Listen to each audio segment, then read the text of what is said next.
अस्सलाम वालेकुम गाइस। तो क्या हाल चाल है? तबीयत से ठीक है? अल्हम्दुलिल्लाह आज से भी ठीक है। तो गाइस तुम वेख रहे हो YouTube channel Bilal AKB blog, ठीक है। तो गाइस थानू पता भी है कि तकरीबन जो ना पानी बड़ा ज़्यादा आ गया है इधू जैला में, इधू साडा रावी दरिया है, ठीक है। जो नाल गाँव है ना, मसलन पिंड है ना, ज़्यादा हालात ख़राब हो गए, ठीक है। तो अज असी जा रहे हैं रावी दरिया से, ठीक है, सूरत हाल लैन वास्ते भी कितना पानी आया, जाके तसली करिए, वेखिए, ठीक है। तो तुम वीडियो नाल ना रहना, वीडियो में पूरा वेखना, लाइक फॉलो सब्सक्राइब तुम लाजमी करना है, ठीक हो गया। तकरीबन बड़ा हालात खराब है क्योंकि हर तो छोटे छोटे बच्चे ने दुआ करना है कि अल्लाह पाक पिछले उन्होंने सबर ईमान देवे जिन्होंने पानी छड़िया, ठीक है। तो तुम भी दुआ करनी, ठीक है। तो वीडियो में पूरा वेखना, लाइक फॉलो शेयर तो सब्सक्राइब तुम लाजमी करना है, तो वीडियो नाल ना रहना। चलो बिलाल साहब चलिए।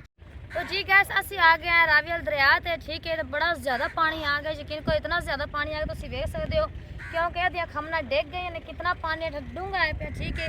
तो आ नाल नज़दीक गा रहे पे, ठीक है। तो कुछ माल लै गए ने, कुछ माल खलोता है, बड़ा हालात ख़राब है, ठीक है। बड़ा ज़्यादा हालात ख़राब है। तुम वीडियो नाल ना रहना है, वीडियो में पूरा देखना, लाइक फॉलो सब्सक्राइब तुम लाजमी करना है, ठीक है। तो क्योंकि दरिया इधू वग रहा, देख सकते हो कि कितना दरिया च पानी आ गया। अल्लाह मेरी तौबा अल्लाह माफ़ करे कि अल्लाह पाक रहम करे।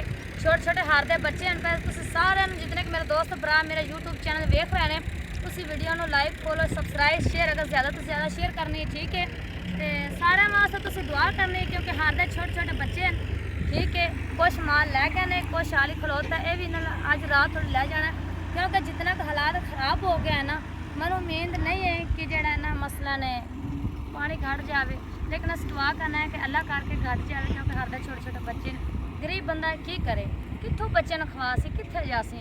कोई समान लैके पार चले गए ने, बेड़ियाँ भी लगी हुई ने, बेड़िया उत्थे लगी हुई तकरीबन ओले बार आ गई है। जी इतने बेड़ी लगती होंगी ना, वो बेड़ी इस टाइम नहीं है, ठीक है, क्योंकि बेड़ी आगा लगी, अगर दो बेड़ियाँ लगी हुई ने हम उत्थे जाके आगा जाके मसला थानू विखास है बेड़ियाँ, ठीक है। जरा आ रहे हैं कोई जा रहे हैं थानू विकास है, सारी सूरत हाल थानू दस्सा है, ठीक है। तो वीडियो नाल ना रहना।